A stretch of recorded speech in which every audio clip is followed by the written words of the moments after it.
మనం నిత్యం పలు వంటల్లో వేసుకునే వెల్లుల్లిలో ఎన్నో ఔషధ గుణాలుంటాయని అందరికీ తెలిసిందే.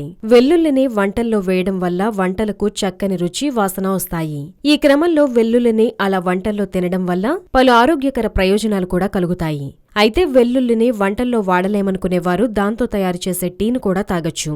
ఆ టీని తాగినా పలు అద్భుతమైన లాభాలు కలుగుతాయి. అవేంటో ఇప్పుడు తెలుసుకుందాం. ఒక గ్లాసు నీటిని తీసుకుని మరిగించాలి. మరుగుతున్న నీటిలో కొన్ని వెల్లుల్లి రెబ్బల్ని నలిపివేయాలి. అవసరమనుకుంటే ఆ నీటిలో కొద్దిగా అల్లం తురుము కూడా వేయొచ్చు. అలా ఆ నీటిని 20 నిమిషాల పాటు మరిగించాలి. అనంతరం స్టవ్ ఆఫ్ చేసి ఆ నీటిని అలాగే 10 నిమిషాల పాటు ఉంచాలి. తరువాత వచ్చే ద్రవాన్ని వడకట్టి అందులో కొద్దిగా తేనె లేదా నిమ్మరసం కలిపితే వెల్లుల్లి టీ తయారవుతుంది. వెల్లుల్లి టీని ఈ విధంగా తయారు చేసుకుని రోజూ పరగడుపునే తాగితే దాంతో ఎన్నో అద్భుతమైన లాభాలు కలుగుతాయి.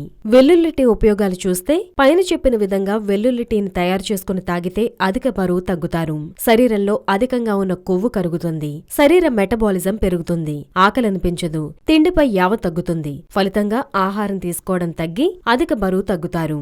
శరీరంలో ఉండే చెడు కొలెస్ట్రాల్ ను తగ్గించే గుణాలు వెల్లుల్లిలో ఉన్నాయి. రోజూ వెల్లుల్లి టీ తాగితే రక్త సరఫరా మెరుగుపడుతుంది. అలాగే చెడు కొలెస్ట్రాల్ తగ్గుతుంది. రక్త నాళాల్లో ఉండే కొవ్వు కరిగిపోతుంది. ఆ నాళాల్లో ఉండే ఆటంకాలు తొలగిపోతాయి. హై బీపీ తగ్గుతుంది. ఫలితంగా హార్ట్ అటాక్ వంటివి రాకుండా ఉంటాయి. దీంతో గుండె ఆరోగ్యం పదిలంగా ఉంటుంది. అలాగే రోజూ ఒక కప్పు వెల్లుల్లి టీని తాగితే శ్వాసకోశ సమస్యల నుంచి ఉపశమనం లభిస్తుంది. దగ్గు, జలుబు, జ్వరం, ముక్కుదిబ్బడ తగ్గిపోతాయి. వాపులు తగ్గిపోతాయి. గాయాలు, పుండ్లు త్వరగా మాన్తాయి. అంతేకాకుండా వెల్లుల్లి టీని తాగడం వల్ల శరీర రోగనిరోధక శక్తి పెరుగుతుంది. వ్యాధుల నుంచి రక్షణ లభిస్తుంది. అలాగే ఇన్ఫెక్షన్లు కూడా తగ్గుతాయి.